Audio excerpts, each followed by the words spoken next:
इससे पहले कि हम चुंबकीय बलों के बारे में सीखें, हम यहाँ पर कुछ और अभ्यास कर लेते हैं। तो ये रहा हमारा पहला प्रश्न। एक प्रोटॉन है और एक हीलियम नाभिक है जिन्हें हमने एक चुंबकीय क्षेत्र में समकोण या फिर राइट एंगल पर डाला है और इन दोनों की ही जो चाल है वो समान है। अब हमें इन दोनों द्वारा लिए गए पथ की जो त्रिज्याएं हैं उनका अनुपात ज्ञात करना है, उनका रेशियो ज्ञात करना है।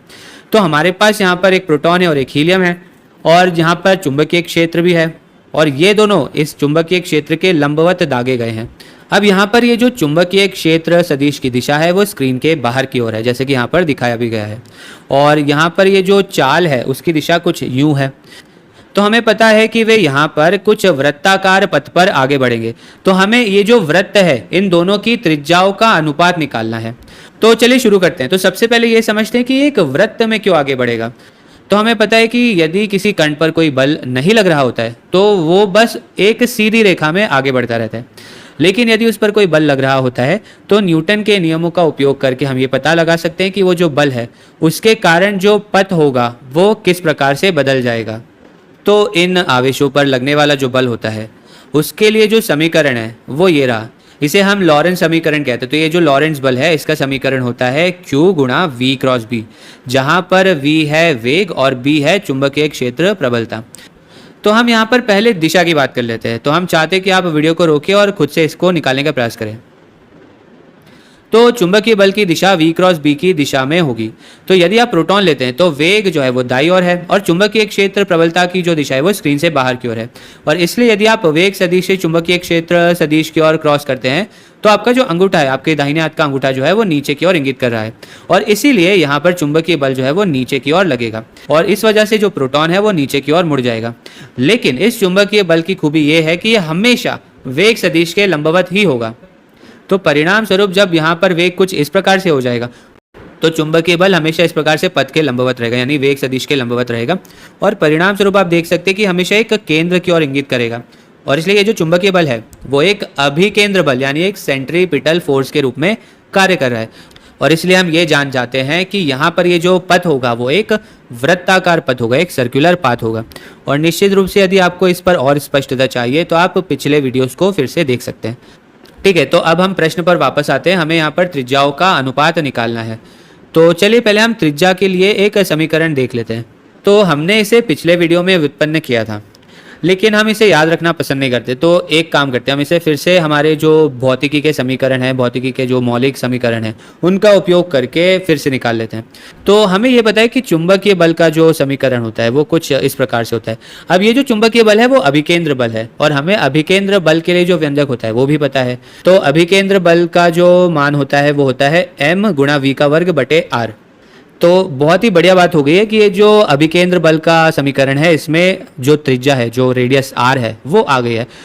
अब हमें ये पता है कि यहाँ पर जो अभिकेंद्र बल है वो चुंबकीय बल द्वारा प्रदान किया जा रहा है।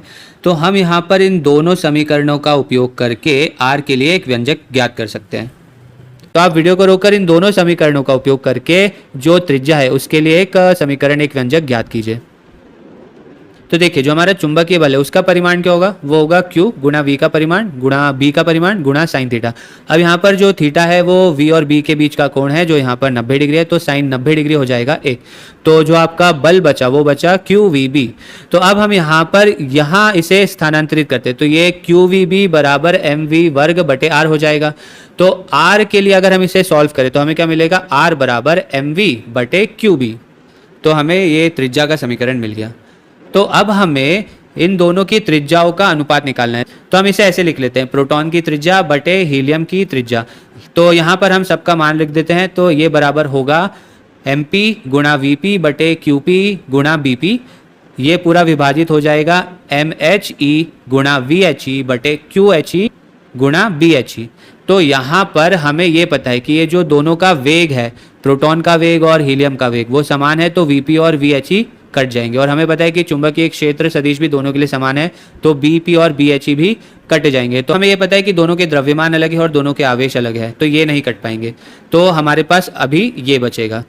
तो इसे हम इस प्रकार से भी लिख सकते हैं, MP बटे QP गुणा QHE बटे MHE। अब देखिए द्रव्यमान की बात करते हैं। तो जो हीलियम का नाभिक होता है उसमें 2 प्रोटॉन होते हैं और 2 न्यूट्रॉन होते हैं। और हमें पता है कि जो न्यूट्रॉन होता है उसका द्रव्यमान लगभग प्रोटॉन के द्रव्यमान के बराबर ही होता है। तो हम ऐसा मान सकते हैं कि ये जो हीलियम है इसका द्रव्यमान प्रोटॉन की तुलना में 4 गुना है। अब यदि आवेश की बात करें तो हीलियम में होते हैं 2 न्यूट्रॉन और 2 प्रोटॉन। न्यूट्रॉनों का तो कोई आवेश नहीं होता है, वे उदासीन होते हैं। तो हीलियम का जो ओवरऑल आवेश हो गया वो हो गया +2 और प्रोटॉन का कितना हो गया +1। तो हीलियम का जो आवेश है वो प्रोटॉन की तुलना में 2 गुना है। तो यानी कि जब हम Mp/mhe करेंगे तो हमें 1/4 मिलेगा और जब हम QHE/Qp करेंगे तो हमें 2 मिलेगा। तो अंत में हमें क्या मिल रहा है 2/4 यानी कि 1/2। तो हमारा उत्तर आ गया 1/2। चलिए एक और प्रश्न करते हैं। इस बार हमारे पास 2 प्रोटॉन हैं जिन्हें हमने चुंबकीय क्षेत्र में डाल दिया है और ये चुंबकीय क्षेत्र के लंबवत है और इनकी जो वेलोसिटी, इनका जो वेग है उनका रेशो, उनका अनुपात हमें दिया गया है 1:2। अब हमें इनके जो आवर्त काल है उनके अनुपात का पता लगाना है जब ये एक वृत्ताकार पथ में आगे बढ़ेंगे। तो आवर्त काल का मतलब ये होता है कि इन्हें एक पूरा वृत्त कंप्लीट करने में, पूरा करने में कितना समय लगता है, उसे हम आवर्त काल कहते हैं। तो हमें उस आवर्त काल के लिए यहाँ पर एक अनुपात ज्ञात करना है। तो फिर से हम यहाँ पर एक व्यंजक व्युत्पन्न करने की कोशिश करेंगे जिससे हम आवर्त काल का अनुपात ले पाएंगे। अब क्योंकि हम एक समान चाल और एक समान गति से निपट रहे हैं तो हम यहाँ पर चाल का जो ये समीकरण है उसका उपयोग कर सकते हैं, चाल बराबर दूरी बटे समय। अब यहाँ से समय हमें क्या मिलेगा, समय मिल जाएगा दूरी बटे चाल। अब देखिए जो दूरी है वो क्या होगी, तो दूरी जो है वो वृत्त की परिधि है। तो वृत्त की परिधि होती है 2π गुणा r और r हमने अभी निकाला जो कि होता है mv/qb। तो हम यहाँ लिख सकते हैं दूरी हो जाएगी 2π गुणा mv/qb और जो वेग या चाल है वो है v। तो इस पूरे के बटे में v आ गया। तो हमें जो आवर्तकाल है उसका समीकरण मिल गया, ये होता है t बराबर 2π m/qb। और फिर से आप ध्यान दीजिए, आपको समीकरणों को याद रखने की आवश्यकता नहीं है, आप कुछ भौतिकी के मौलिक समीकरणों का उपयोग करके इन सभी को ज्ञात कर सकते हैं। अब एक बहुत ही बढ़िया बात यह है कि ये जो आवर्तकाल है उसमें वेग तो है ही नहीं, यानी कि आवर्तकाल वेग पर निर्भर नहीं करता है। तो यदि हम इन दोनों प्रोटॉन्स की तुलना करें तो इनका वेग भले ही अलग अलग हो लेकिन वेग तो इस समीकरण में आ ही नहीं रहा है। अब इन दोनों का जो द्रव्यमान है वो समान है, इन दोनों का जो आवेश है वो समान है, इन दोनों के ऊपर जो चुंबकीय क्षेत्र प्रबलता है वो भी समान लग रही है। तो यानी कि इन दोनों ही प्रोटॉन्स के लिए जो आवर्तकाल होगा वो क्या होगा, वो समान होगा, वो इक्वल होगा। तो इसका अर्थ हुआ कि जो अनुपात आएगा वो 1:1 का अनुपात आएगा। अब ये बहुत ही इंटरेस्टिंग है कि ऐसा हो क्यों रहा है कि ये जो आवर्तकाल है वो वेग पर निर्भर ही नहीं कर रहा। तो चलिए इसके बारे में थोड़ा सहज ज्ञान प्राप्त करने की कोशिश करते हैं। तो ये बहुत इंटरेस्टिंग है कि इसको दुगनी चाल से फेंका गया है लेकिन फिर भी ये वृत्त को पूरा करने में उतना ही समय लगा रहा है जितना कि जो कम चाल वाला प्रोटॉन है वो लगा रहा है।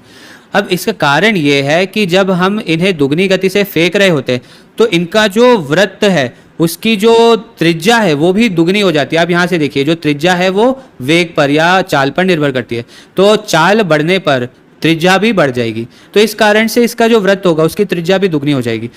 तो माना कि इसका वेग दुगना है लेकिन इसका जो ये वृत्ताकार पथ है उसकी जो त्रिज्या है वो भी दुगनी हो रही है। तो यानी कि वो 2 गुनी चाल से 2 गुनी दूरी तय कर रहा है और ये दोनों कट जाएंगे और हमें वापस से जो अनुपात है वो क्या मिल जाएगा, 1 मिल जाएगा। तो इसी कारण जो आवर्तकाल है वो वेग पर निर्भर नहीं करता।